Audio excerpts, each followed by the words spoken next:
Deep in the desert night, something ancient walks between worlds. We are exploring the haunting legend of the Skinwalkers, shapeshifters from Native American lore who blur the line between human and beast. By the end of our journey, you will understand the profound cultural truths behind this chilling mystery, all while drifting into a peaceful and restful sleep. What dark ritual creates such a being, and what unseen weaknesses keep its power in check? As we begin, I am curious to know where you are listening from and what the local time is for you right now. What part of the human spirit do you think gives rise to such enduring and terrifying legends?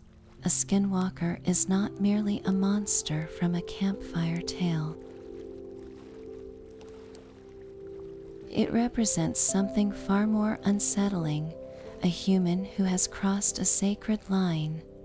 Within the traditions of the Navajo and other southwestern tribes, a skinwalker is a type of malevolent witch or sorcerer. This individual has chosen to seek out dark power, and the path to acquiring it is a profound transgression.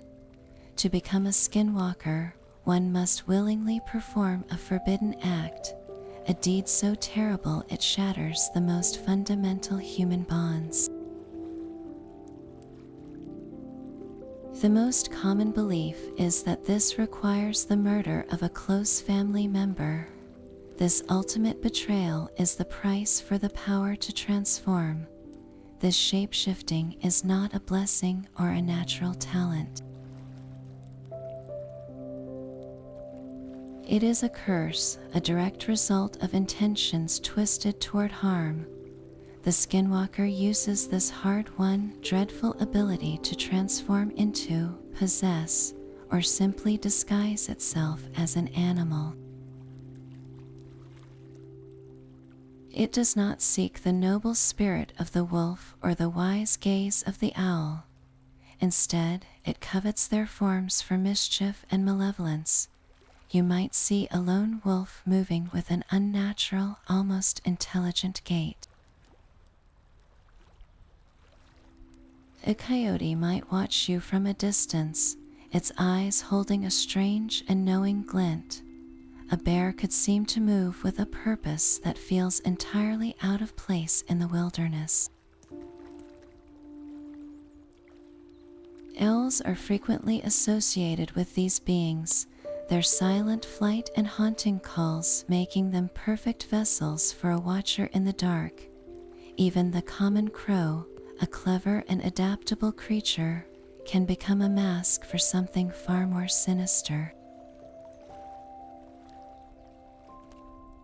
When you understand that this ability stems from a conscious choice to embrace darkness, the legend becomes infinitely more chilling. The power to wear another's skin is born from a human heart turned against its own. This darkness finds its home in the vast and breathtaking landscapes of the American Southwest. The Navajo Nation, or Dene, is the heartland of the Skinwalker legend.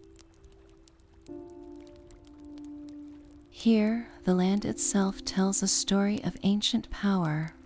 Imagine towering red mesas that catch the last light of the sun, deep canyons that hold shadows long into the day, and endless deserts where the wind whispers secrets across the sand.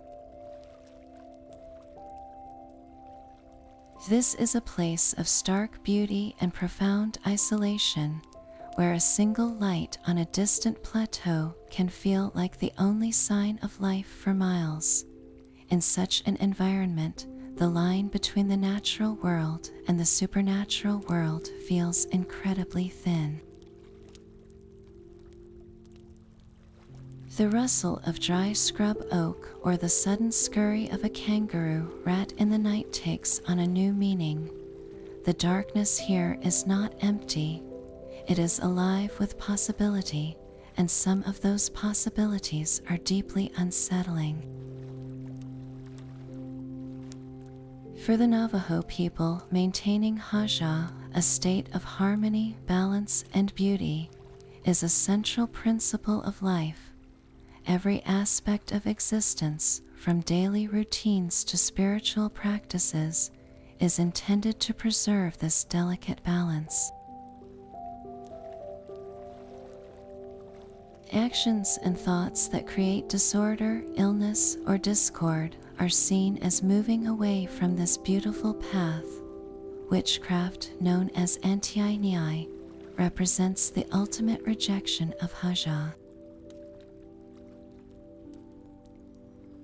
It is the conscious choice to use power for harm, to disrupt the natural order, and to introduce chaos into the world.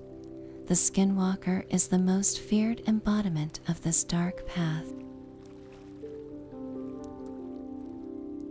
The potency of the belief is not just in the fear of a monster, but in the terror of a harmony shattered by human choice. To speak of such things, to even give them too much thought, is considered dangerous. This is why many traditional Navajo are deeply reluctant to discuss skinwalkers openly. They believe that giving voice to the darkness can attract its attention, pulling its malevolent gaze toward you.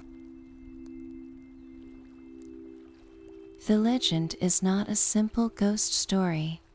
It is a cultural warning, a powerful reminder of the consequences that follow when a person chooses to break the most sacred bonds for a taste of corrupt and lonely power. This name, Yinaldlushai, carries the entire story in its syllables. In the Navajo language, it translates directly to by means of it. It goes on all fours. This is not merely a name for a monster. It is a stark description of the very act of transformation, a phrase that captures the moment a human sheds their upright form to move as a beast. The power is not in the creature itself, but in the object, the means it uses to accomplish this dreadful change. This object is often understood to be a pelt, a hide, or a sacred medicine bundle, a physical item charged with dark intent that facilitates the shift. To speak the name Yinaldlushai is to invoke the image of that unnatural transition, a person crawling into the skin of an animal and leaving their humanity behind. Within the culture, this name holds immense weight. It is not spoken lightly or used in casual conversation. To voice it is to acknowledge the presence of that corrosive power, and many believe that such attention can act as a beacon, drawing the gaze of the very thing you name. This is why you will often hear indirect references or euphemisms used instead. People might speak of the one who walks or simply refer to a feeling, a presence, without ever giving it a formal title. This linguistic caution is a form of spiritual protection, a way of maintaining the harmony of Haja by not inviting chaos into your circle. The legend is woven so deeply into the world, that even its name is treated with reverence and fear, a testament to the profound belief in the real and present danger it represents. The journey into darkness begins with a terrible decision. A person does not stumble into becoming a skinwalker. They walk toward it step by deliberate step, turning their back on the harmony of their community. This path is paved with a profound and willful transgression, a choice so horrific it is almost beyond comprehension for those who hold their family bonds sacred. The most widely known and chilling belief is that to gain this power, an individual must commit the ultimate act of betrayal, the killing of a close family member. Imagine the weight of that choice, the deliberate extinguishing of a sibling's life, a parent's love. This is not an act of passion or desperation in the usual sense. It is a calculated sacrifice, a murder performed with the specific intent of breaking the most fundamental human connection to unlock a door that should remain forever sealed. That act of violence is the key. It is the price demanded for the power to shed one's own skin. By destroying the bond that should be the source of their greatest strength, the individual severs their own humanity, creating a void that dark forces are all too willing to fill.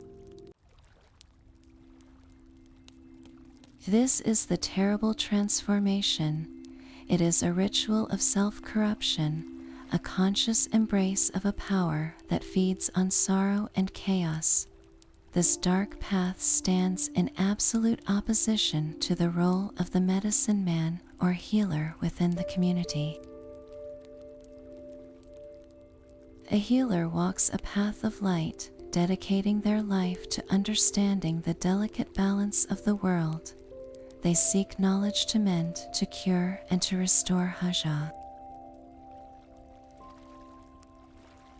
Their power comes from reverence, patience, and a deep connection to all living things. The Skinwalker, in contrast, seeks knowledge only to dominate and harm. They use their understanding of rituals and the natural world for selfish gain and malevolence. One builds up, the other only tears down. One protects the circle of life, the other shatters it for a fleeting and lonely power. This choice between light and shadow, between the healer and the witch, lies at the very heart of the legend, a stark reminder that the most terrifying monsters are not born, but made. Yet the power to walk on four legs is only the beginning of its dreadful repertoire. A skinwalker's true threat lies in its chameleon-like nature, its ability to wear any skin that serves its malevolent purpose. Beyond the wolf or the owl, these beings are masters of deception, capable of taking on the most disarming form of all, a human one. They can become a perfect doppelganger, a mirror image of someone you know and trust. Imagine a loved one returning home late, their face familiar but their eyes holding a cold, alien intelligence. They might speak with the right voice, recall shared memories, yet something in their manner feels deeply wrong. This is not a simple disguise. It is a profound violation, a weaponization of trust itself, used to infiltrate homes and shatter communities from within. The goal is to sow paranoia and discord, turning neighbor against neighbor and family against family with a few well-placed lies or a single treacherous act performed in a stolen face. At other times, the transformation is incomplete, resulting in a horrifying hybrid. You might glimpse a figure that moves with a human silhouette, but with the unsettling, loping gait of a predator. Or you might see what appears to be a large dog, only to realize its paws are too hand-like, its posture too upright as it watches you from the shadows. Even when appearing fully human, a skinwalker often betrays itself through subtle, unnerving tells. Its eyes might catch the moonlight with a faint, unnatural glow, like an animal's tapetum lucidum. Its movements could seem jerky or impossibly fluid, as if the body is merely a costume worn by something else. You might feel a primal chill in its presence, a deep-seated unease that whispers of a fundamental wrongness standing before you. This terrifying versatility makes the threat pervasive. It means that danger is not confined to the lonely desert road. It can be the stranger who asks for help with a voice that seems to crawl inside your mind, or it could be the familiar face that no longer feels safe. The legend warns that evil is not always a monster from the shadows. Sometimes it wears the skin of a friend. That ability to wear any skin is just the first layer of its menace. A skinwalker commands a full arsenal of supernatural skills designed to inflict fear and suffering. Consider the unsettling power of mind reading. It is said they can listen to the thoughts you hold most private, plucking your fears and secrets directly from your mind. This is not a passive ability. They use this stolen knowledge to craft personalized torments, whispering your own hidden doubts back to you in the dark to unravel your sanity from the inside out. Their voice mimicry is another cruel tool. They can perfectly imitate the cry of a lost child, the desperate call for help from a loved one, or the soothing words of a friend. This sound is a lure designed to pull you away from safety and into the waiting shadows where they hold the advantage. Their physical capabilities are just as terrifying. They possess a speed that defies nature, moving across the desert in a blur, seeming to vanish from one spot and reappear in another in the blink of an eye. Their strength is immense, allowing them to tear into livestock or shatter barriers with ease. This makes them nearly invulnerable to conventional weapons. A bullet might pass straight through their shifting form, or a knife might fail to find a vital organ in a body that is not entirely solid. To face one is to face something that cannot be fought by ordinary means. Their malice extends beyond physical confrontation. They are masters of curses and spiritual poison. A common method involves the use of what is often called corpse powder, a substance made from the ground bones of the dead. By blowing this powder toward a person or their home, the skinwalker can inflict a wasting sickness, a cascade of bad luck, or a deep spiritual decay that no doctor can diagnose. They can control animals, sending owls to watch from the fence posts or driving a pack of coyotes to harass an isolated homestead. Perhaps most disorienting of all is their power to create illusions.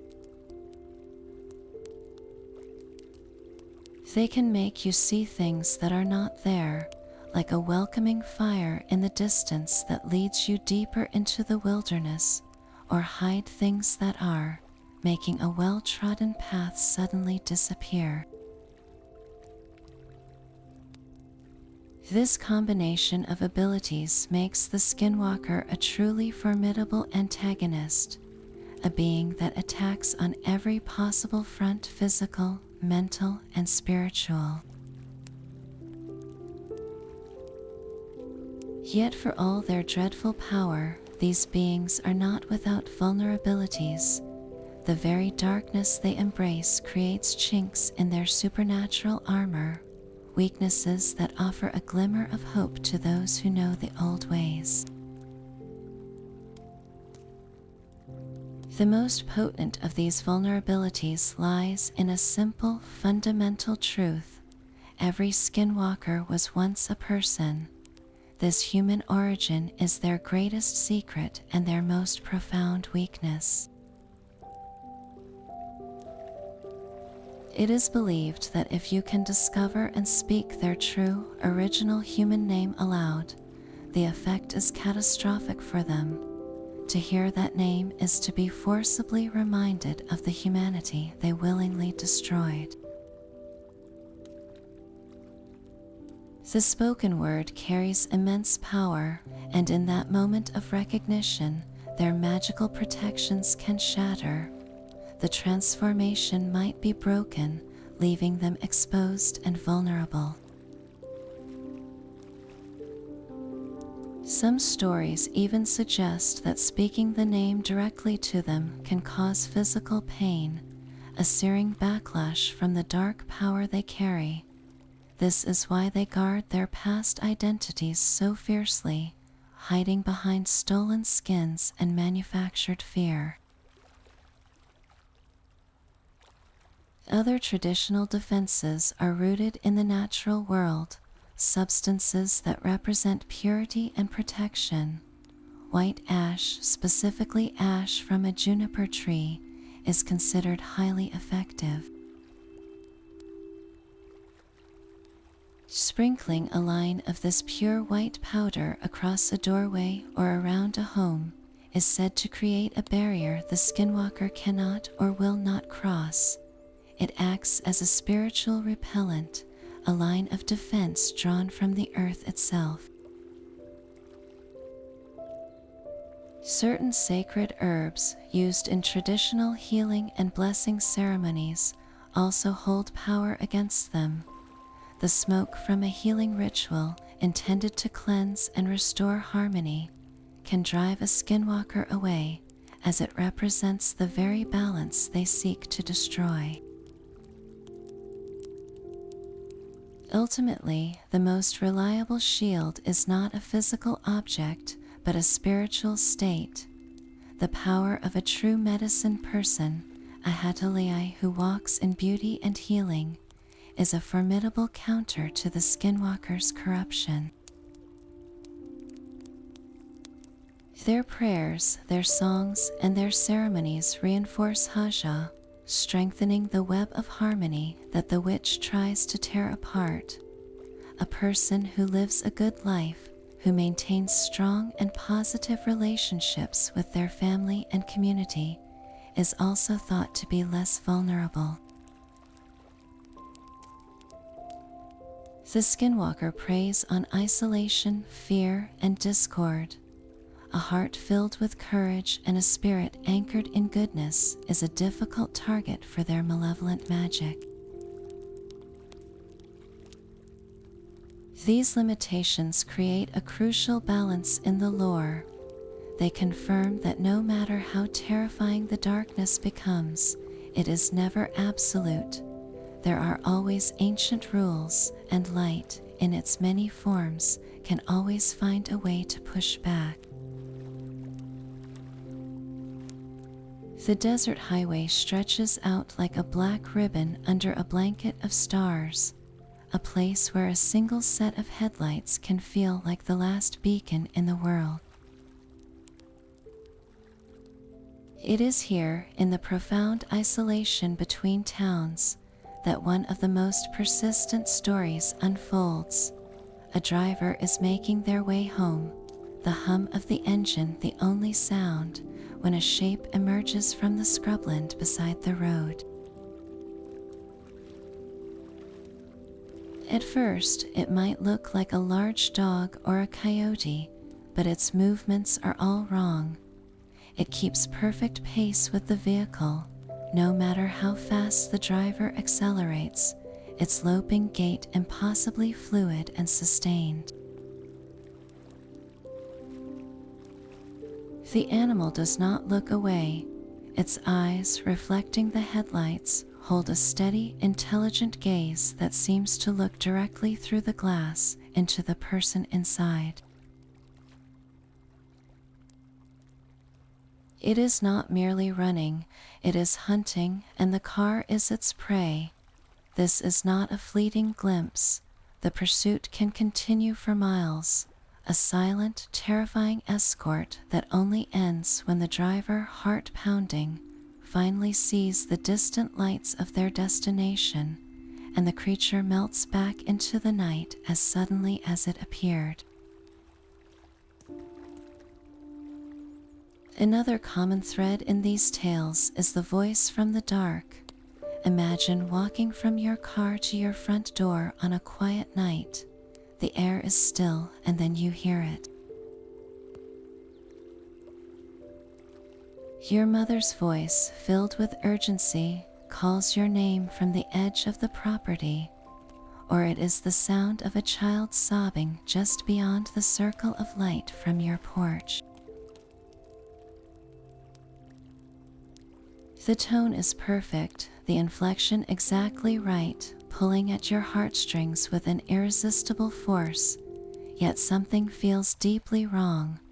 The voice is coming from a place no person should be, from the total darkness of the empty desert.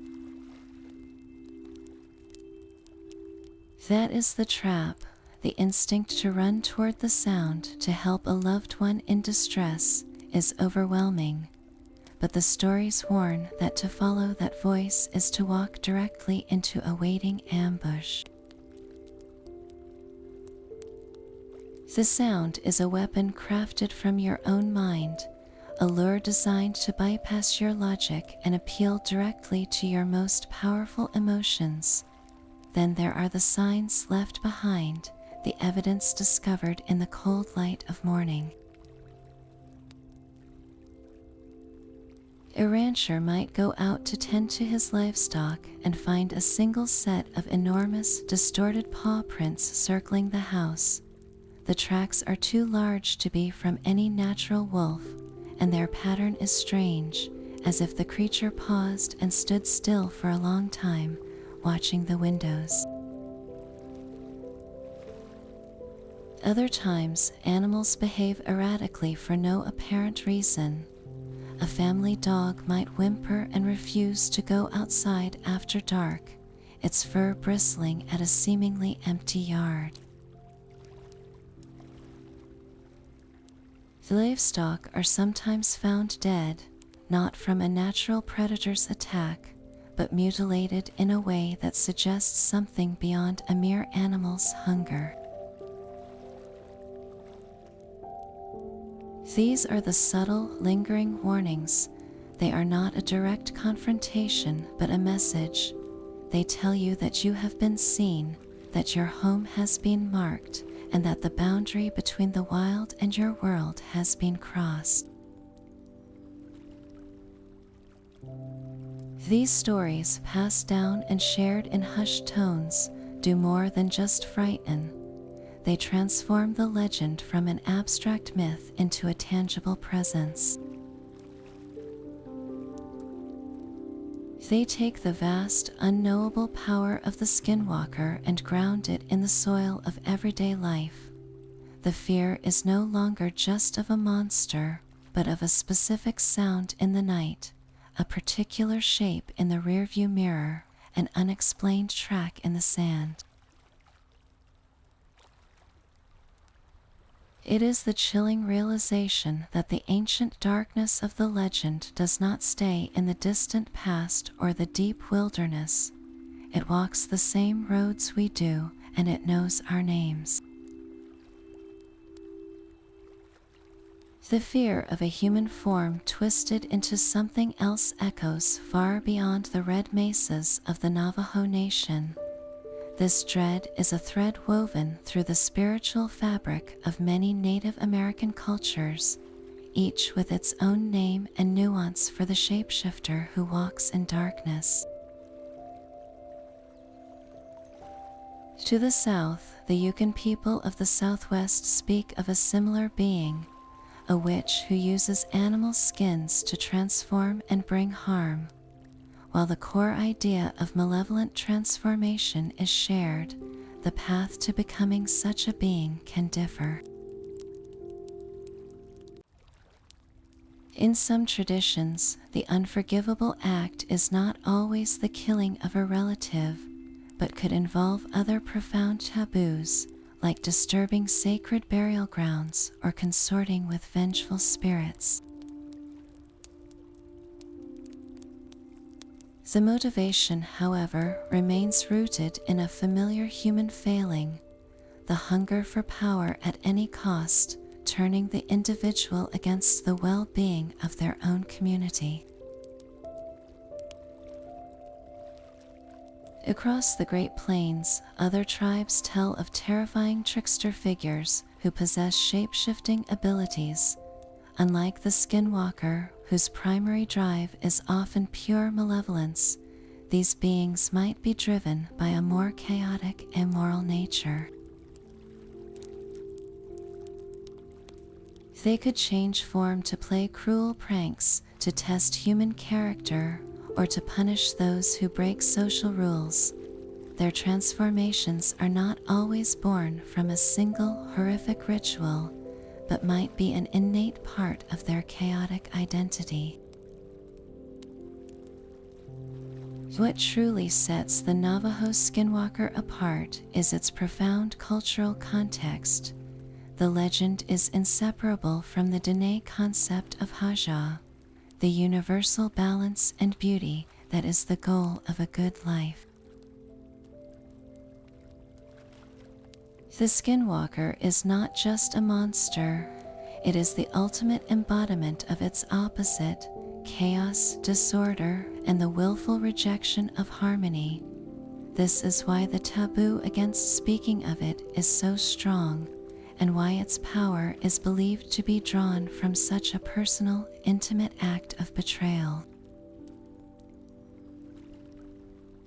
In other traditions, the shapeshifter might be a more general threat, a dangerous force of nature. For the Navajo, it is a deeply personal and spiritual cancer, a former human who has chosen to poison the very connections that hold their world together. These parallel legends reveal a universal human understanding. Across vast distances and different cultures, people have long recognized the terrifying potential for darkness that resides within a person, and the ancient fear of what happens when that darkness finds the power to wear another's skin. This ancient dread, born from the whispers of the desert, has now found a new hunting ground in the glow of our screens. The legend of the Skinwalker has been adopted by modern pop culture, its form shifting once again to fit the narratives of television, film, and video games. In the long-running series Supernatural, Skinwalkers appear as monsters of the week, shapeshifters the heroes must hunt and destroy. The X-Files brought a similar entity to millions of viewers, presenting a creature of pure terror lurking in the American landscape. Video games have transformed these beings into digital foes, enemies to be outsmarted or outgunned in a virtual world, and popular books weave them into plots of supernatural suspense, often blending them with other mythologies. While these portrayals have introduced the name to a global audience, they frequently drain the legend of its profound cultural heart. The Skinwalker becomes just another monster in a bestiary, a a generic shapeshifter whose only purpose is to frighten and be defeated.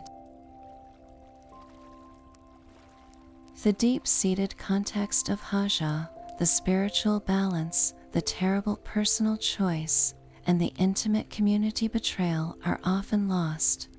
The being is separated from the land that gave it meaning, from the people whose worldview it defines.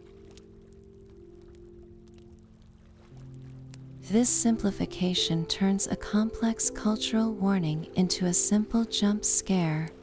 Yet, this journey into pop culture reveals something essential about our own modern fears.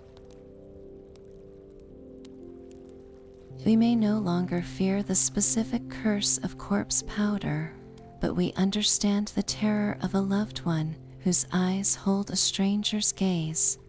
We may not believe in a literal pelt of transformation, but we fear the masks people wear online, the hidden identities and the betrayal that can come from within our own circles. The modern mythos, for all its inaccuracies, keeps the core terror alive. It connects the ancient fear of a harmony shattered to our contemporary anxieties about trust, identity, and the darkness that can hide in a familiar face. The story persists because the human fear it represents is timeless. This legend of shapeshifters found a strange and powerful focal point in the Utah desert, a place now known around the world as Skinwalker Ranch. For decades, this remote property has been the stage for a bewildering array of phenomena that seem to defy all explanation.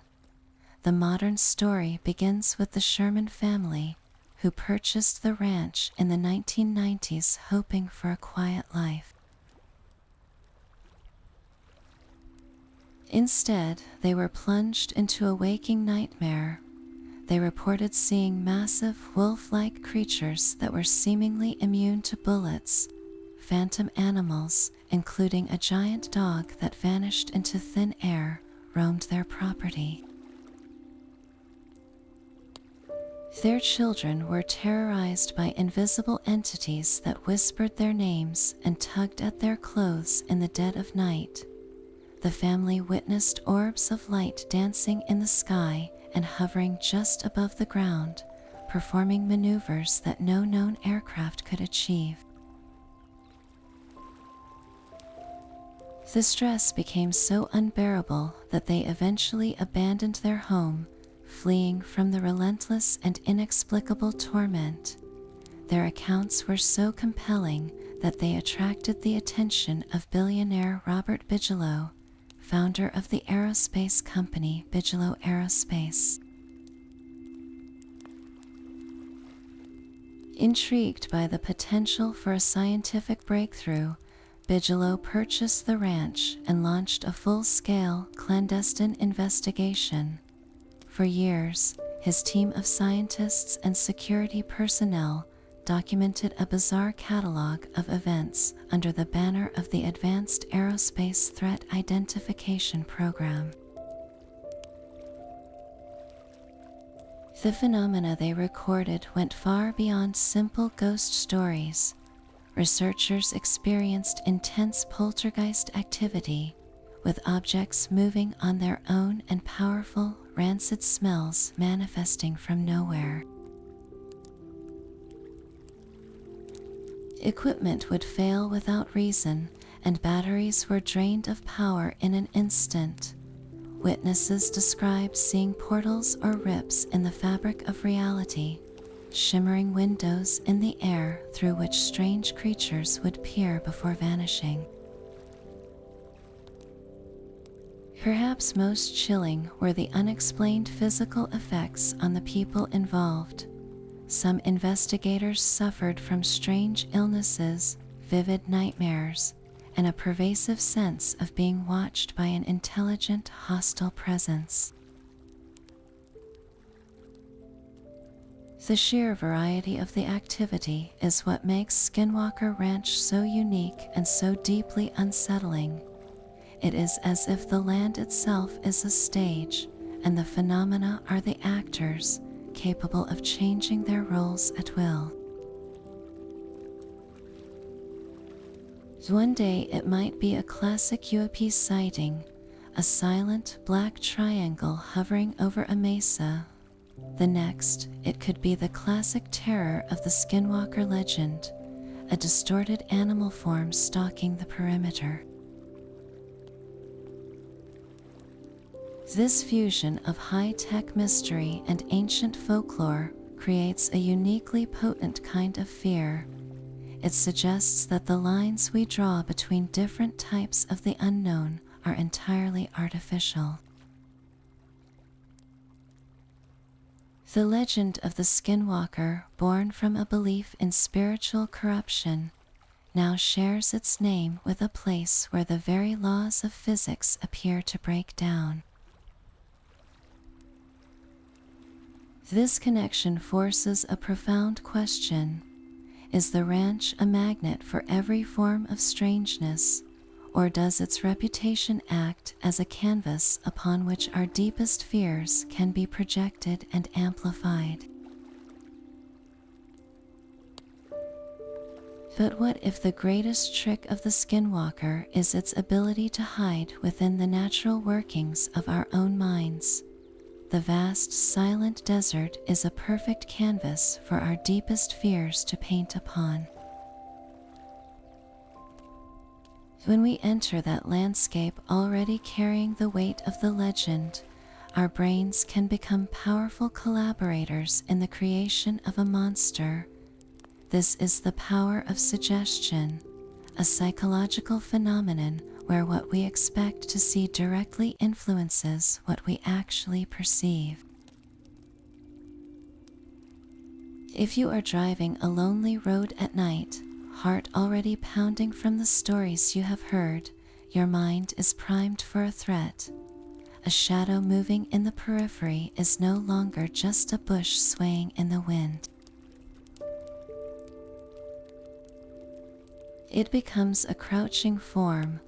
The distant cry of a fox is transformed into a mimic's call. Your own fear feeds the illusion, turning ambiguous sensory information into a terrifying confirmation of your anxieties. This is not a sign of weakness, but a fundamental feature of human cognition, a survival mechanism that errs on the side of caution, seeing predators in every rustle of grass.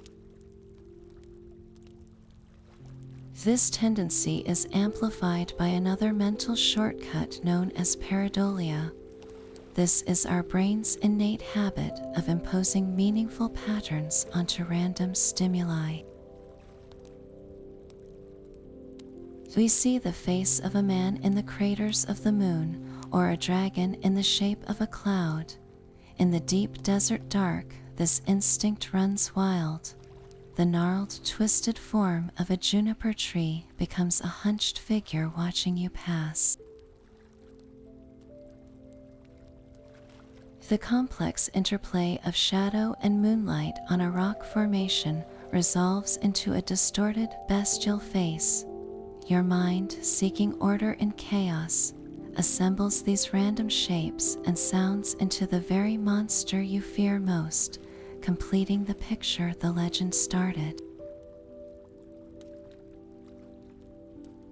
This psychological cocktail is intensified by the sheer, overwhelming power of isolation. Human beings are social creatures, and prolonged solitude in a vast, empty space can profoundly affect our perception.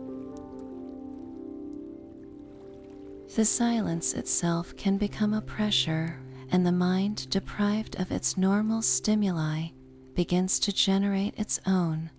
Fear becomes a lens that distorts everything, making ordinary sounds seem menacing and turning harmless sights into lurking dangers. In this state, even your own heartbeat can sound like footsteps behind you. These factors alone can conjure a powerful, felt presence from nothing more than wind and shadow. Beyond the tricks of the mind, there are also very real, if unsettling, creatures that could be mistaken for something supernatural. A coyote suffering from severe mange is a pitiable sight, but in the half-light, it can appear truly monstrous. The disease causes most of its fur to fall out, revealing tight, grayish skin stretched over a bony frame. Its movements are often jerky and pained. This emaciated, hairless creature, with its gaunt and unnatural appearance, loping through the scrubland, fits the description of a skinwalker perfectly. A large owl swooping silently just past your car window can trigger a primal startle response that your frightened brain immediately interprets as an attack. Even a sick or injured bear, moving with an unsteady and unpredictable gait, could be misconstrued as something far more sinister. This is not to dismiss the experiences or the power of the legend, but to ground it in another kind of reality. Our perception is not a perfect window to the world. It is a fragile construction, easily influenced by stories, by fear, and by the simple, strange truths of the natural world. The true mystery may not always be what walks in the desert, but what walks within us, conjuring ancient terrors from the lonely dark.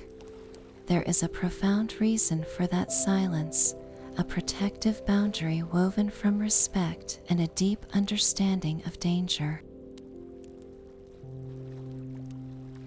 For the Navajo people, the legend of the Skinwalker is not a piece of folklore to be shared for entertainment. It is a living, breathing part of a serious spiritual belief system, a cautionary tale with real-world consequences.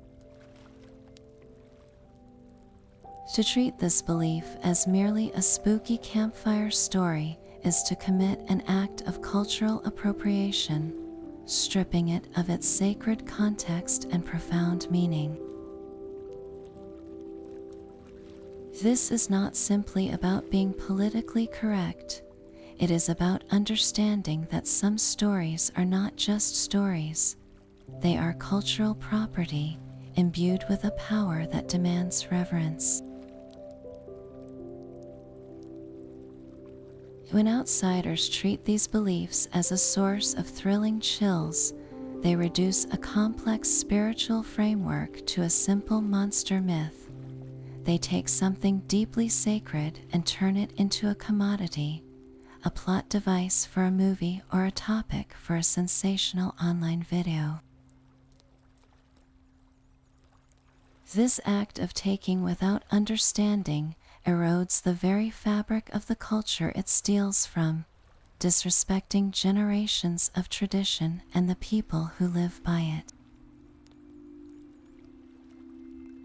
This is why you will find a deep and understandable reluctance among many Navajo individuals to discuss skinwalkers with those outside their community. It is not because they are being secretive. It is an act of spiritual protection. To speak of these things carelessly, to give voice to the darkness for an audience that does not understand the gravity, is believed to be inherently dangerous. It is like opening a door that should remain firmly closed. They fear that such discussions can attract the very malevolence the legends describe, drawing negative attention not only to themselves but to anyone listening. This is a worldview where words have tangible power, where thought and intention can shape reality. When we, as outsiders, demand these stories or treat them as casual entertainment, we are not just asking for a scary tale. We are asking people to risk their spiritual well-being for our amusement. We are ignoring their pleas for respect and trampling on a boundary that exists for a vital reason. The real terror is not found in a monster's description, but in the realization of how easily we can disrespect a culture by turning its deepest fears into our passing distractions. This archetype of the human-animal hybrid is not unique to the deserts of North America. Across the globe, in cultures separated by vast oceans and millennia, the same terrifying figure emerges from the shadows of folklore. In the dark forests of medieval Europe, the legend of the werewolf took hold. This creature, a man transformed into a ravenous wolf by a curse or a full moon, shares the skinwalker's core dread, the civilized humans succumbing to a feral, predatory nature. Yet the werewolf is often portrayed as a victim, cursed against his will, his transformation a loss of control. The skinwalker, in stark contrast, is a master of its change, a willing architect of its own damnation who seeks the beast's power with clear and malicious intent. Travel to Japan and you will encounter the kitsune, a fox spirit of immense intelligence and magic. Like the skinwalker, the kitsune is a shapeshifter, often taking the form of a beautiful woman. But its motives are wonderfully ambiguous. A kitsune might be a benevolent guardian, a mischievous trickster, or a vengeful foe. This complexity stands apart from the skinwalker's more singular dedication to harm, revealing how different cultures project their own values onto the idea of transformation. In Latin America, particularly within Mesoamerican traditions, the nagual is a powerful shaman who can transform into an animal companion, often a jaguar. This ability could be used for good, to protect the community, or for evil, to stalk and destroy enemies. The nagual, therefore, occupies a moral middle ground, its power defined by the user's heart, much like the potential within a Navajo healer who could, in theory, choose the left-hand path. Even the trickster spider god Anansi from West African and Caribbean lore, who often shifts form to outsmart others, touches on this universal theme. He uses his transformations for cunning and survival, reminding us that the line between cleverness and deception is often blurred. So why does this specific fear resonate so deeply across humanity? These global legends all explore the fundamental anxiety of the boundary between our human consciousness and the animal world within us.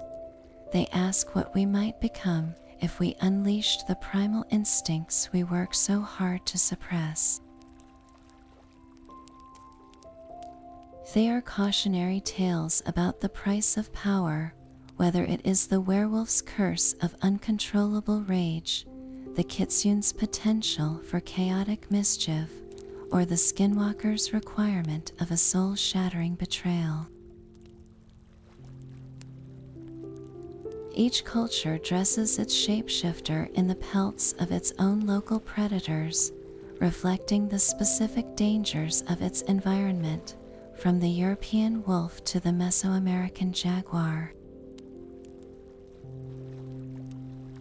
But the core terror remains the same. It is the fear of the mask slipping, not just from a face, but from the human soul itself, revealing something ancient, powerful, and wild that has been waiting in the shadows all along. This distinction between healer and destroyer lies at the very soul of the legend. Within the intricate spiritual world of the Navajo, the medicine person, or Hatalei, is a pillar of the community. Their lifelong journey is one of rigorous training, deep reverence, and profound sacrifice, all dedicated to a single purpose: the restoration and maintenance of Haja, that beautiful state of balance and harmony. Ehetalei conducts intricate healing ceremonies known as sings that can last for many days and nights. They use sacred songs, precise sand paintings, and prayers passed down through generations to diagnose and cure illnesses of both the body and the spirit. Their power is not their own. It is drawn from a respectful relationship with the natural world and the holy people, channeled for the good of all. Every action they take is intended to mend tears in the social fabric, to strengthen the bonds between people, and to bring an individual back into alignment with the universal order. They are a conduit for light, a force that weaves the community tighter. The Skinwalker is the exact inverse of this sacred role. They are the shaman's shadow, a dark reflection of what happens when spiritual knowledge is twisted toward a selfish end. While a healer studies to understand the patterns of life, the Skinwalker studies to learn the vulnerabilities. They seek out the same ancient knowledge, not to mend, but to break. Their rituals are not ceremonies of healing, but acts of desecration. Where a Hatalei uses a sacred song to call upon benevolent forces, the Skinwalker might use a perversion of that same song to summon chaos. This is why the concept is so terrifying within its cultural context. It represents the ultimate spiritual betrayal, a corruption of the very tools and traditions meant to protect the people. It is the trusted doctor who suddenly starts poisoning the well. The moral framework could not be clearer. One path is walked for the benefit of the whole, a life of service that demands discipline and selflessness. The other is a lonely road walked for personal gain, a path of instant gratification that demands the sacrifice of one's own humanity. The healer builds up, the Skinwalker only tears down. One reinforces the sacred circle of life, while the other seeks to shatter it for a fleeting and lonely power. This stark duality reminds us that power itself is neutral. It is the human heart that gives it purpose, choosing whether to create harmony or unleash a devastating chaos.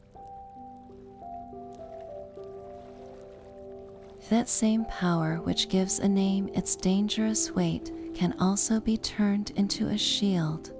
For every story of a Skinwalker's terror, there exists a tradition of defense, a set of spiritual tools passed down through generations to restore the harmony they seek to break. These are not simple superstitions, but deeply held practices rooted in the same worldview that gives the darkness its form. The most potent defense against such a profound corruption is an equally profound connection to the sacred. A medicine person, a Hatolii, does not fight darkness with more darkness. They confront it with beauty, order, and the re-establishment of Haja. When a family or a community feels the oppressive presence of a witch, they might call upon a healer to perform a specific ceremony, a sing, designed to cleanse and protect. These ceremonies are intricate, lasting for days, involving meticulously crafted sand paintings that depict holy people and cosmic order. These are not mere art. They are a spiritual map, a conduit for healing power that realigns the individual and their space with the forces of balance. The Hatoli sings the sacred songs that have been handed down for centuries, their words acting as a resonant counter-melody to the chaotic whispers of the Skinwalker. The very air in the Hogan, the traditional Navajo home, is changed by these rituals, thickened with protection and purified of spiritual poison. Alongside these grand ceremonies are the everyday sacred items that serve as a personal guard. Corn pollen, a substance of immense purity and life, is often carried and used in prayers for protection. A small pouch of this pollen, or a bit of sacred ash from a juniper tree, can be sprinkled around a home's perimeter or around a child's cradleboard, creating an invisible barrier that repels malevolent intent. The turquoise and silver jewelry worn by many Navajo people is far more than adornment. Specific designs, like the squash blossom or the Naja symbol, are believed to hold protective properties, warding off evil spirits and negative energy. Even the simple act of keeping a piece of obsidian, a volcanic glass known for its sharpness and connection to the earth, within the home is thought to cut through spiritual attacks. Community itself is the ultimate fortress. A Skinwalker thrives on isolation, fear, and the broken bonds between people. The most powerful defense, therefore, is a community woven tightly together by mutual respect, shared responsibility, and strong family ties. When people look out for one another, when they gather for social events and support each other in times of need, they generate a collective strength that is difficult for dark forces to penetrate. Gossip, jealousy, and unresolved conflict, however, create the very cracks in the social fabric that a Skinwalker can exploit. To live a good life, to speak kindly, and to honor your relatives is to build a wall around your spirit that no curse can easily breach. These traditions offer more than just safety. They offer a profound sense of agency, a reminder that the people are not helpless victims of a random monster. The darkness is met with light, chaos is met with order, and the weapon of a broken taboo is answered with the enduring power of community, prayer, and a beauty that runs deeper than any fear.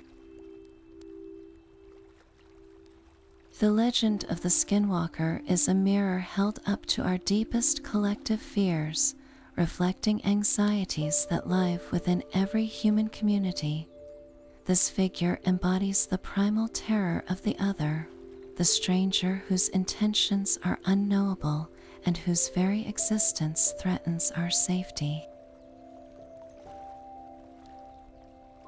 Yet it reveals a more intimate dread, the horror of betrayal from within our own circle. The Skinwalker is not an outsider invading from a distant land. It is a neighbor, a relative, someone who has shared your food and your fireside, who then turns that intimate knowledge into a weapon. This is the ultimate violation of trust, the chilling realization that the greatest danger may not be the monster in the wilderness, but the one who sits beside you, wearing a familiar face while harboring a corrosive darkness. The legend gives a name and a form to the silent suspicion that can poison a community, the fear that loyalty is just a mask waiting to be torn away. At its core, the story is a profound exploration of the dark potential that resides within every human heart. The Skinwalker was not born a monster. It was made through a series of conscious, terrible choices. This suggests that the capacity for such a profound fall from grace exists in everyone. The legend asks us a difficult question: what would you be willing to sacrifice for power? What line would you cross if you believed no one would ever know? It confronts us with the uncomfortable truth that the boundaries of our morality are not always as solid as we pretend. Under the right pressures of envy, greed, or resentment, could a person willingly shatter their own humanity? This is the psychological power of the tale. It is not just a warning about external evil, but a cautionary fable about the internal corruption we must all guard against. By giving a tangible form to this internal struggle, the legend provides a framework for understanding the consequences of violating the most sacred social and moral taboos. The act of killing a family member is the ultimate symbol of this transgression. It represents the destruction of the very foundation of society, the bonds of kinship and mutual obligation that hold a community together.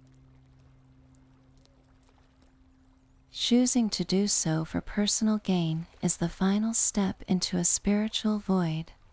The story teaches that such a choice does not lead to true power, but to a hollow and lonely existence, forever isolated from the warmth of human connection.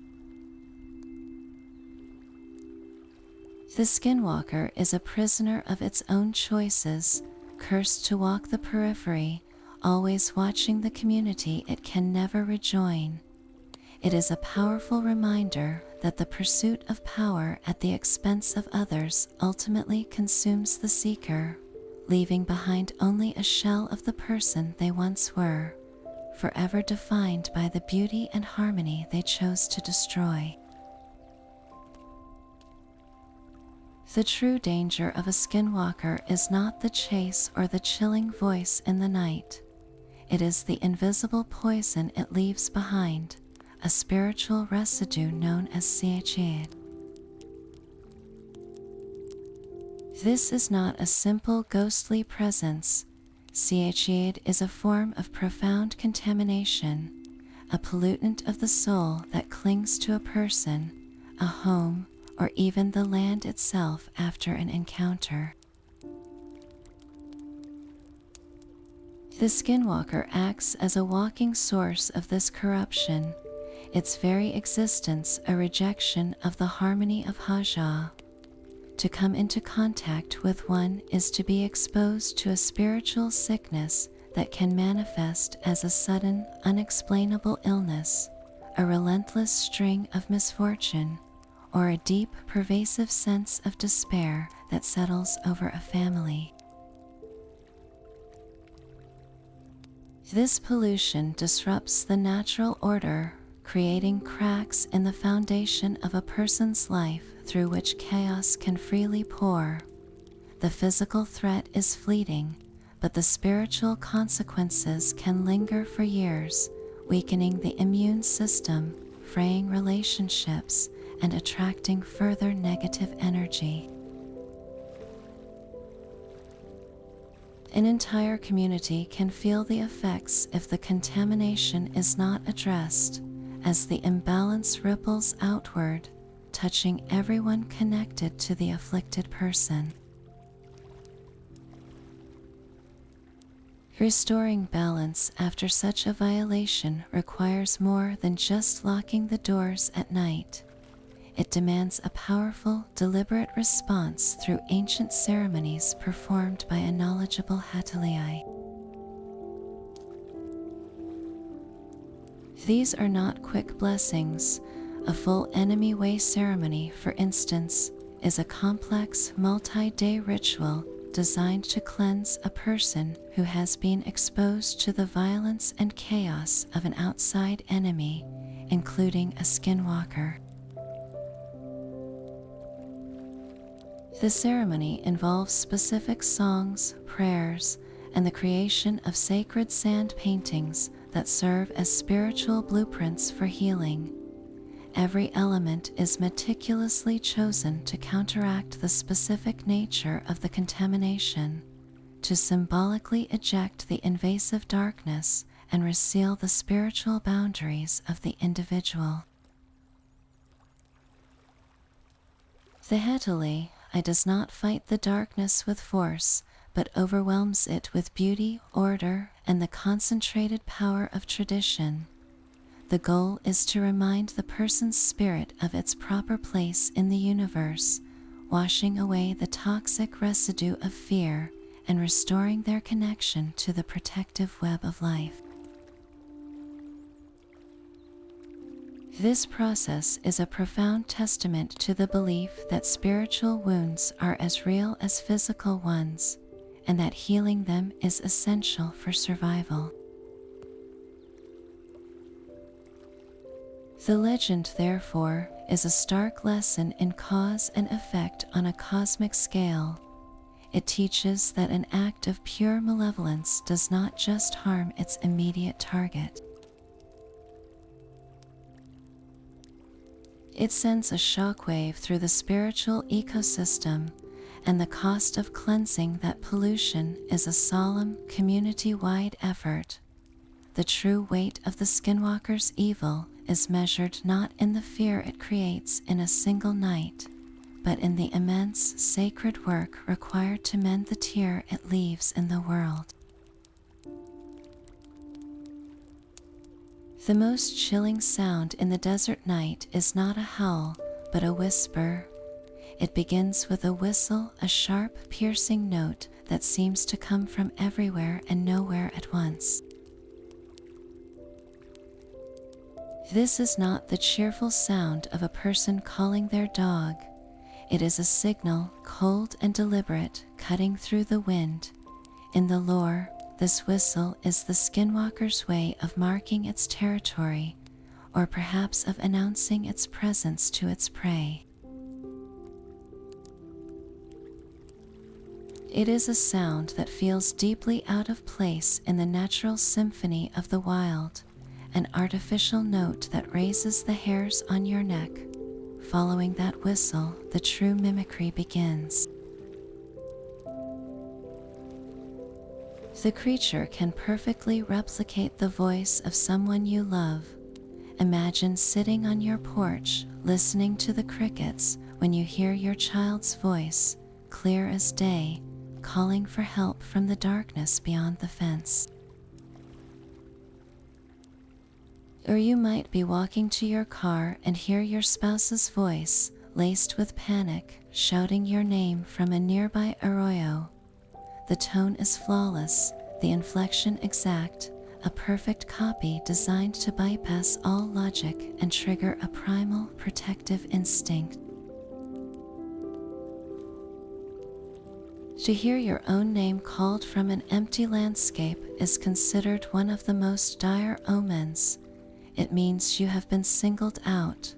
The Skinwalker has learned your name, and in learning it, has gained a psychic hook into your mind. This is not a random event.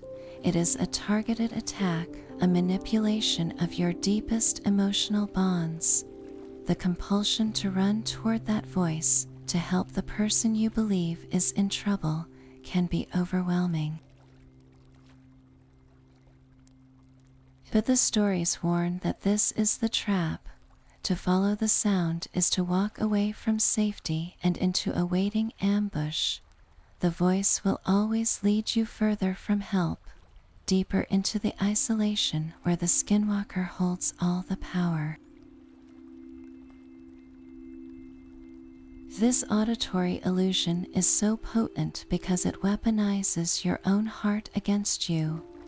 The fear it creates is not just of a monster, but of your own inability to trust your senses. Long after the sound has faded, the doubt remains, echoing in the silence and transforming the familiar landscape around your home into a place of unseen watchers and whispered threats. A sudden silence can be the first and most telling clue. You are walking through the woods, and the forest is alive with the chatter of birds and the rustle of small animals. Then, without warning, it falls utterly still, as if every living creature has frozen in place or fled. This dead air is a primal alarm, a sign that a predator has entered the space, and not just any predator. It is the silence of something that does not belong, something whose presence the natural world recognizes and fears. Another sign is found not in the silence, but on the ground. You might come across a set of animal tracks that tell an impossible story. A line of paw prints, clear and distinct, leads across a patch of soft earth or sand. You follow them with your eyes, and then they simply stop. There are no tracks leading away, no indication the animal leaped or took flight. It vanished from that spot as if it had never been there at all. Even more unnerving are tracks that change mid-stride. A perfect canine print might, in the next step, show the distinct outline of a partial human foot, or the claws might seem to elongate and twist. These are the footprints of a being caught between forms, a shapeshifter whose transformation is not quite complete. The animals themselves can be the most direct messengers. You might see a lone coyote or a large owl that does not behave as it should. It stands its ground, watching you with an unnerving intensity instead of fleeing. Its eyes are the true giveaway.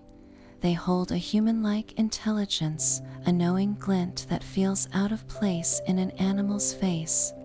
This creature might follow you at a distance, mirroring your turns, or it might move with a stiff, unnatural gait, as if it is not entirely comfortable in its own skin. Livestock deaths are another grim indicator, but the nature of the kill is what sets it apart. A natural predator, like a mountain lion or a wolf, kills for food. It leaves behind evidence of a struggle and consumes what it can. A skinwalker's work is different. Animals may be found drained of blood, with specific organs removed in a way that suggests ritualistic purpose rather than hunger. The bodies are often left in a state of deliberate mutilation, a cruel message left for the owner to find, a violation meant to instill fear and demonstrate a power that transcends simple predation. Finally, there is the feeling, a deep and instinctual knowing that cannot be rationalized away. It is the persistent crawling sensation that you are being watched from the shadows, even when your eyes see nothing. This feeling often comes with a sudden, unexplained chill in the air, a drop in temperature that has nothing to do with the weather. It is a spiritual cold, the touch of a presence that radiates malevolence. Your own pet might sense it long before you do, growling at an empty corner of the yard or refusing to go outside into the deepening dusk. These signs, taken together, form a tracker's guide to the unseen. They teach you to read the landscape not just with your eyes, but with your instincts, to listen to the warnings whispered by the world itself when something ancient and wrong has drawn near. The power to wear another's skin demands a physical key, a tangible object that bridges the gap between human and beast. At the heart of this dreadful transformation lies the pelt, a ritual garment charged with dark intent.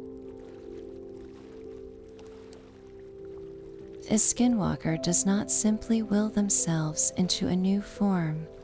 They must first acquire the hide of the animal they wish to become, most often a coyote, a wolf, a bear, or an owl. This is not a simple disguise. The act of putting on the pelt is the central ritual, a literal and symbolic act of shedding one's humanity to crawl into the form of a predator. The pelt itself becomes a vessel for the corrupted magic, and it is believed that the more powerful the skinwalker, the more perfectly they can merge with the skin, becoming the animal in both body and instinct, rather than merely wearing it like a costume. Alongside these transformative pelts are the fetishes, small carved objects often made from stone, bone, or wood. In many Native American traditions, fetishes are sacred items, typically representing animal spirits and used for protection, healing, and attracting good fortune. But in the hands of a skinwalker, this concept is twisted. They might create or steal a fetish, using it not as a connection to a benevolent spirit, but as a focus for their malevolent will. A small, crudely carved wolf figure could be used to direct a curse toward a specific person's livestock, or an owl fetish might be employed to enhance their ability to see in the dark and move without a sound. These objects act as anchors, concentrating their harmful intent and giving their chaotic power a specific targeted direction. Then there is the infamous corpse powder, a substance that embodies the ultimate desecration. This is not a mythical poison, but a physical mixture believed to be made from the ground bones of the dead, often collected from ancient burial sites. This act of grave robbing is a profound violation, a direct assault on the peace of the ancestors and the sanctity of death. The powder itself is said to carry a spiritual poison. A skinwalker might blow this powder toward a home or a person, not to cause a physical illness, but to inflict a spiritual sickness, a wasting despair, a cascade of misfortune, or a severing of the victim's connection to the protective forces of harmony. By grounding their abilities in these physical objects, the legend reveals a crucial truth. The skinwalker's power, for all its supernatural terror, is not effortless. It requires preparation, ingredients, and ritual. It is a dark craft dependent on the tangible world, reminding us that even the most frightening magic must touch the earth somewhere. This ancient belief is not confined to whispers around a campfire. It casts a long shadow that touches the most ordinary moments of modern life on the Navajo Nation. You might notice a neighbor returning from the grocery store just as the sun begins to dip below the mesa, making a conscious effort to be safely home before full dark settles over the land. Unnecessary travel after nightfall is often avoided, a simple, practical precaution born from a deep-seated understanding of what the darkness can hide. It is a cultural rhythm, a silent agreement that the world outside the circle of electric light belongs to something else, and it is wise not to trespass. The caution extends far beyond the roads. There is a palpable unease about speaking of certain things too openly, especially after sunset. To casually mention the name Yinaldlushai in the evening is considered profoundly unwise, like shouting into a canyon and waiting for an echo you do not want to hear. This is not simple superstition. It is a form of spiritual etiquette, a way of maintaining harmony by not inviting disruptive energies into your home or your thoughts. People speak in careful circles, using indirect language or simply falling silent when a conversation veers too close to that dangerous territory. The fear is not a distant, abstract concept. It is a genuine, persistent presence in some communities, a low hum of awareness that influences daily decisions. A child's sudden nightmare might be met with more than simple comfort. It could prompt a family to quietly seek out a healer for a blessing, to cleanse the child and their home of any negative attachment. If a family dog begins barking frantically at a seemingly empty patch of desert night after night, the response is not just annoyance. It is a deep, chilling wariness. The animal might be brought inside, and a line of sacred corn pollen might be sprinkled along the windowsills, a silent prayer for protection made visible. These are the living, breathing practices of the legend. They show a belief system that is fully integrated into the present, a sophisticated cultural framework for navigating a world where the spiritual and the physical are inextricably linked. The story of the Skinwalker is not a relic. It is a guidebook for survival, its pages written in the cautious glances toward the tree line and the respectful silence that falls when the stars come out. When the darkness chooses a target, it rarely goes unanswered for long. This is not a conflict fought with bullets or blades, but a silent war waged in the realm of spirit, where the most powerful weapons are ancient songs and an unshakable will. The primary adversary of a skinwalker is the medicine man, the Hatolei, who stands as the guardian of the people's harmony. Their confrontations are epic struggles of opposing forces, though they may appear utterly still to an outside observer. A Hatolei does not seek out a fight. Instead, they work to reinforce the spiritual defenses of the community, mending the tears in the fabric of Hajj that the Skinwalker tries to create. The battle begins with diagnosis, a careful reading of the spiritual pollution affecting a person or a place.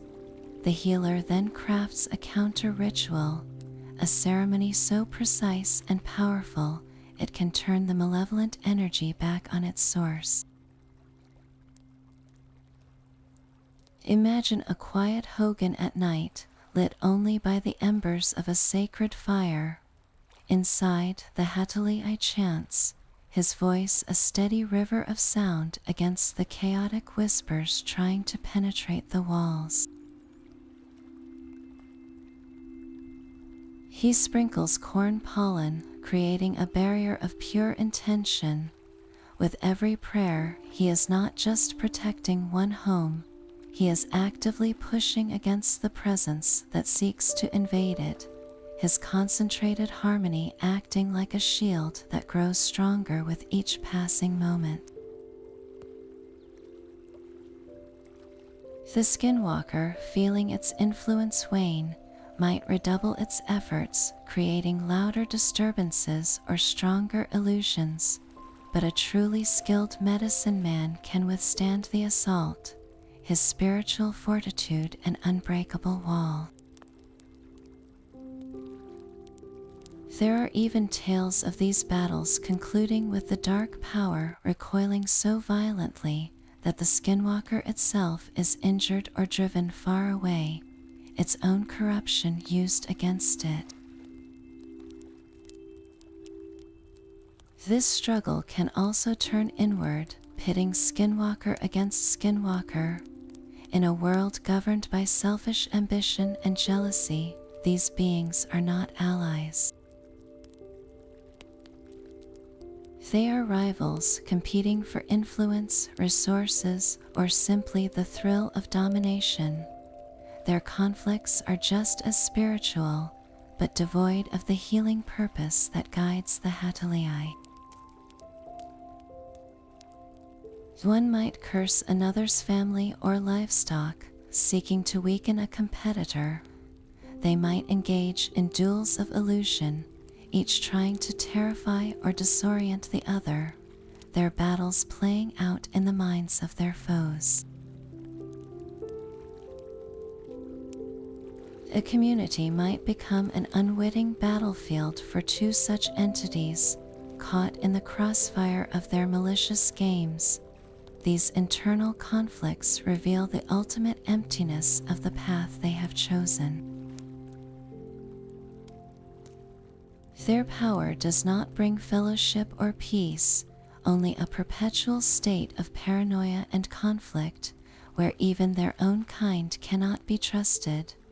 The most profound victories against this darkness, however, are never won by a single person. They are achieved by the community acting as one. When a Skinwalker's presence becomes too bold, when its attacks threaten the entire social fabric, the people can band together in a powerful, unified front. Suspicion is set aside in favor of collective action. Families open their homes to those who feel targeted, ensuring no one is left in isolation.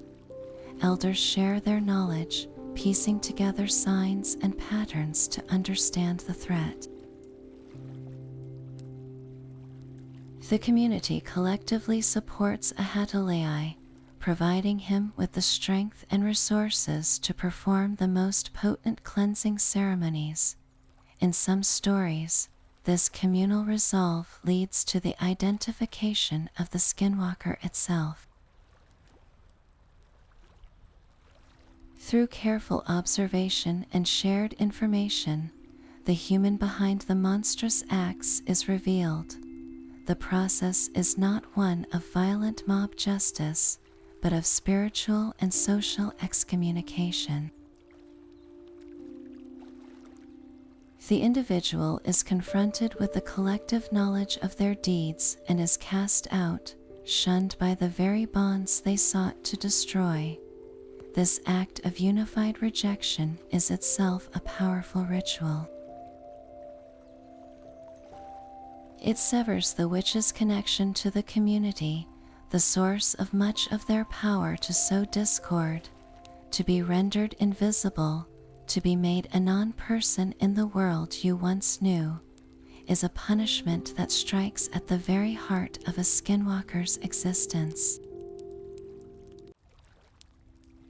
It proves that the strength of many hearts beating in rhythm is a force that can overwhelm even the most determined malevolence, restoring the balance that one corrupted soul tried so hard to break. Some modern thrill seekers treat the desert like a supernatural safari, hoping for a glimpse of something impossible.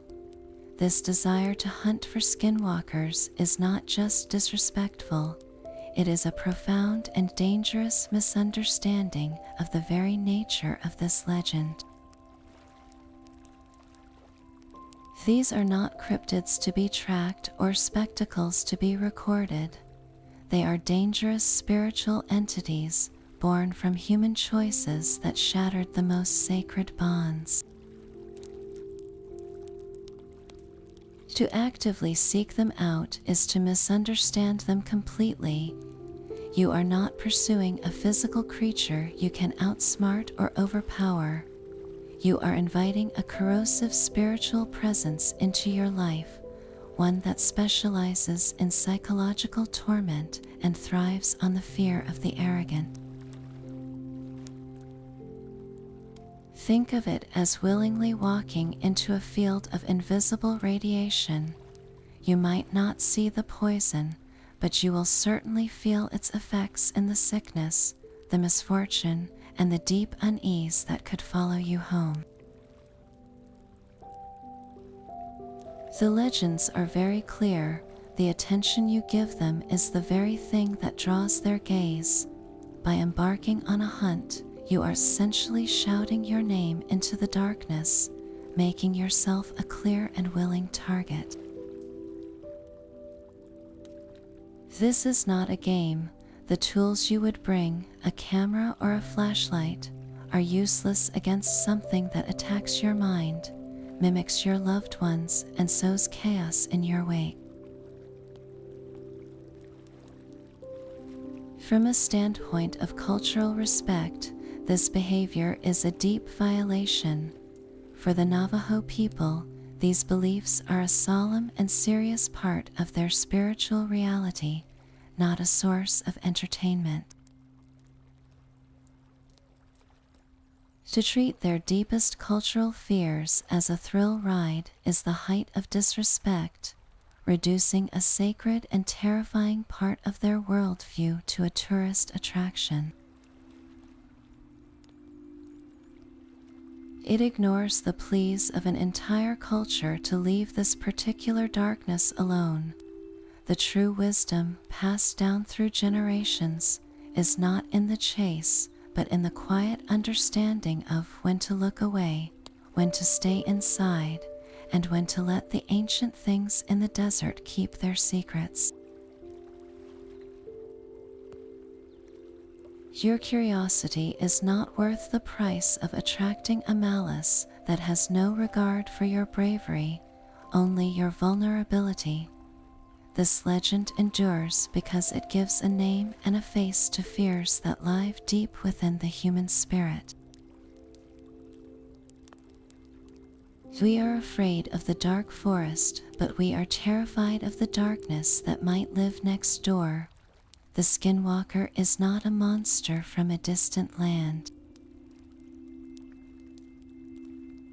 It embodies the chilling possibility that the greatest threat is not the stranger, but the person who shares your table, the one who knows your secrets and your vulnerabilities. This fear of betrayal from within the circle is a primal terror that resonates in every community across the globe, making the legend feel unnervingly personal and possible. The story also taps into our ancient anxiety about the wilderness that lies just beyond the firelight. For most of human history, the wild was a place of genuine danger, filled with predators we could not control. The Skinwalker is the ultimate predator because it masters that wildness, wearing it as a disguise to cross the boundary into our safe spaces. It represents the wild not as a separate place, but as an intelligent, malevolent force that can walk into our homes. In our modern, well-lit world, we have tamed so much of our environment, yet this myth reminds us that some shadows remain untamed.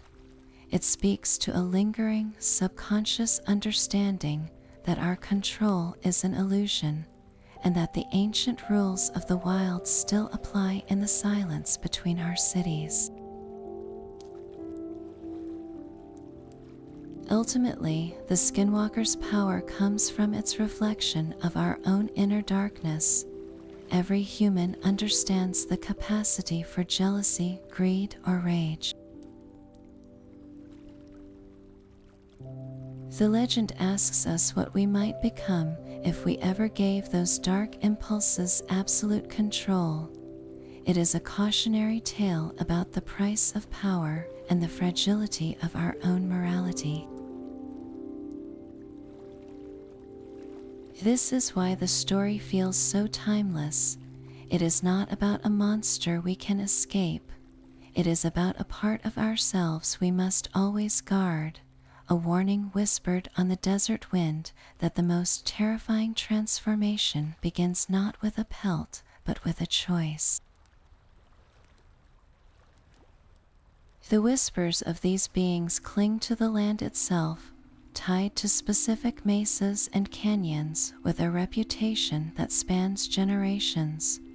While Skinwalker Ranch captured modern headlines, the true heart of this phenomenon beats across the vast expanses of the Navajo Nation. The sprawling region surrounding Monument Valley, with its iconic sandstone butts standing like silent sentinels, is often spoken of in hushed tones.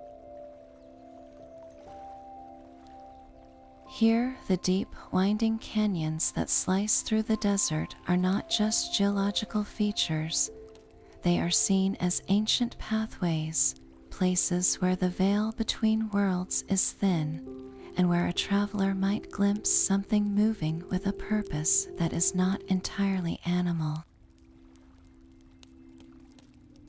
Further south, the sprawling Chuska Mountain Range, with its dense pine forests and secluded valleys, holds a similar reputation. The communities nestled in these highlands know the stories well. They speak of dark figures seen loping along the tree line at dusk, and of the unnerving frequency of owl sightings right outside a home's windows, their calls sounding too much like distorted human speech. Near the sacred San Francisco Peaks in Arizona, the stories take on a different texture. This area is known for sudden, unexplained vehicle trouble on lonely stretches of highway. A perfectly functioning truck will stall for no reason, its electronics failing completely, only to restart without issue once the feeling of being watched finally subsides. Ranchers in the remote areas of the Four Corners have long reported the most tangible signs. They find their livestock in a state of panic, corral gates mysteriously opened, or discover strange, ritualistic arrangements of bones and feathers left near their water sources. These are not random acts of vandalism, but deliberate messages. The phenomena are as varied as the landscape, from the disembodied whispers that echo across the mesas to the chilling sensation of an invisible presence following you down a deserted dirt road. This deep connection to the land reinforces the legend's power. It is not a ghost story that could happen anywhere. It is a story born from the red sand, the twisted juniper, and the deep star-filled silence of a very specific and sacred part of the world. That same silence which falls over the desert can become a conscious choice, a deliberate shield against the unseen. Within the communities where this belief is a living reality, there exists a powerful cultural taboo against speaking of skinwalkers, particularly after the sun has gone down. It is not merely a matter of politeness or superstition. It is a deeply held conviction that the words themselves hold power, and that to voice the name or describe the deeds of such a being is to send out a signal, a beacon that can draw its malevolent attention directly toward you. Think of it as a spiritual rule of attraction, just as speaking kindly of a loved one can feel like sending positive energy their way. Speaking of this darkness is believed to summon its essence, inviting a corrosive presence into your immediate space. The very act of discussion is seen as an opening, a crack in your spiritual defenses through which negative forces can seep.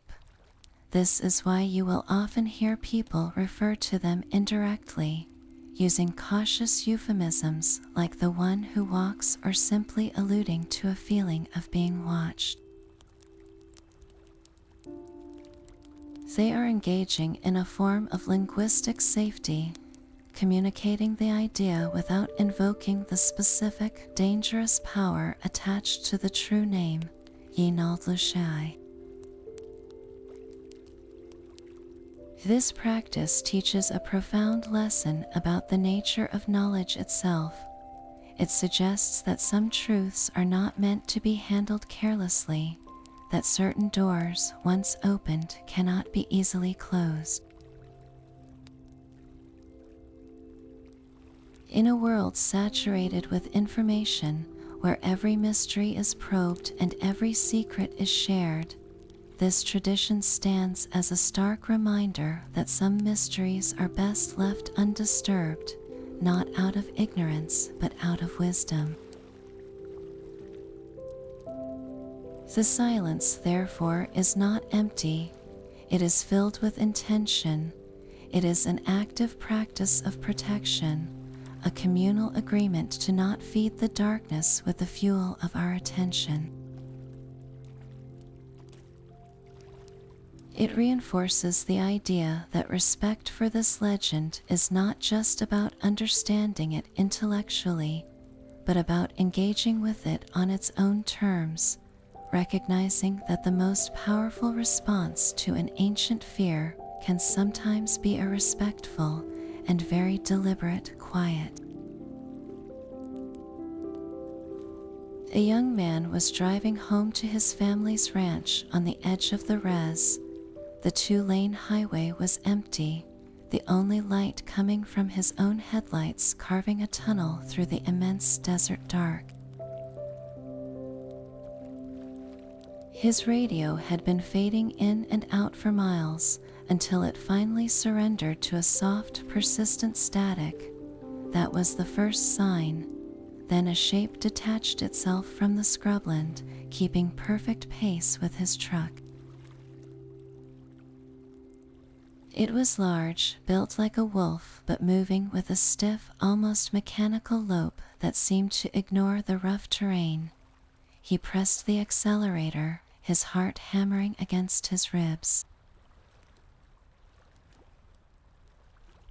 The engine roared, but the creature matched his speed without effort, its eyes catching the high beams with a flat, greenish glow. It was not running. It was pacing him, a silent escort under the stars. For 10 long minutes it stayed there, a dark companion just beyond the shoulder, until he rounded a bend and saw the distant, welcoming lights of his family's homestead. In the rearview mirror, the shape was simply gone, vanished back into the night from which it came. He pulled into the yard, his hands shaking so hard he could barely turn the key. He told his parents what he had seen, his voice tight with a fear he could not disguise. They listened in a heavy silence, their faces grim. His father went outside, a pouch of corn pollen in his hand, and walked a slow, deliberate circle around the property, sprinkling the yellow dust as a line of prayer and protection. For weeks afterward, the dogs would not stop barking at the fence line after sundown. The family found strange, partial tracks in the soft earth near the water tank, prints that looked canine, but with a spacing and depth that felt all wrong. The young man himself was changed. He started sleeping with the lights on, jumping at every coyote yip and creak of the old house settling. The encounter left an invisible stain, a lingering unease that clung to him like a chill he could not shake.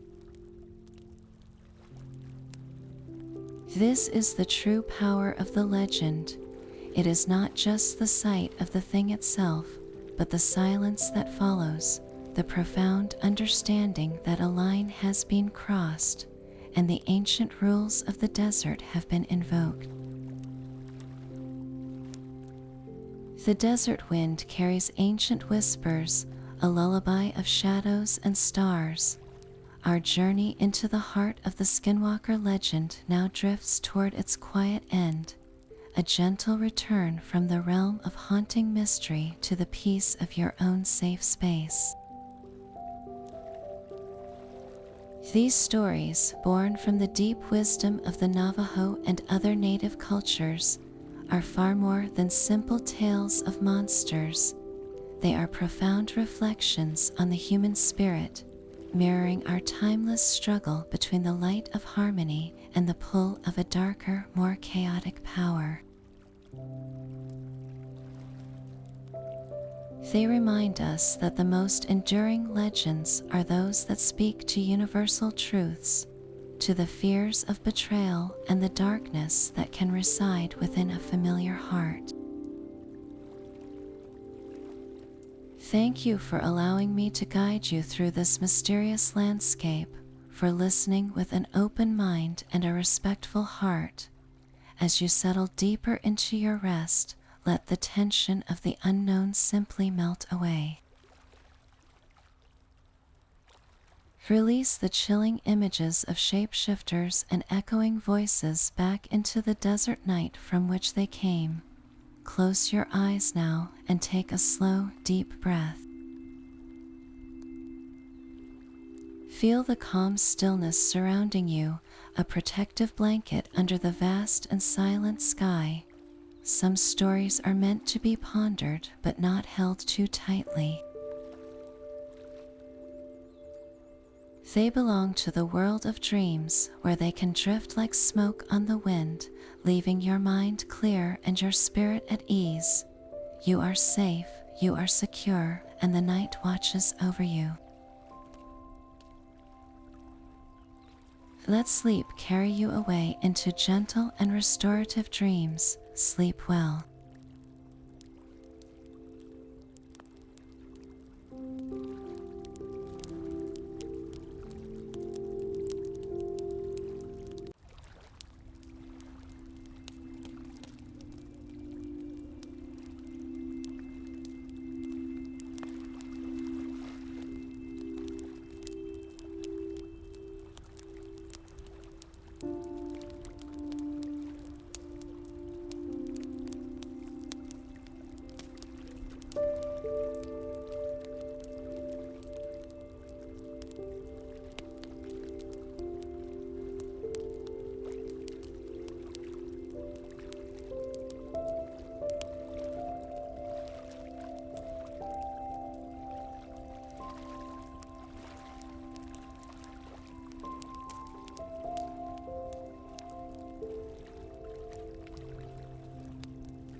you.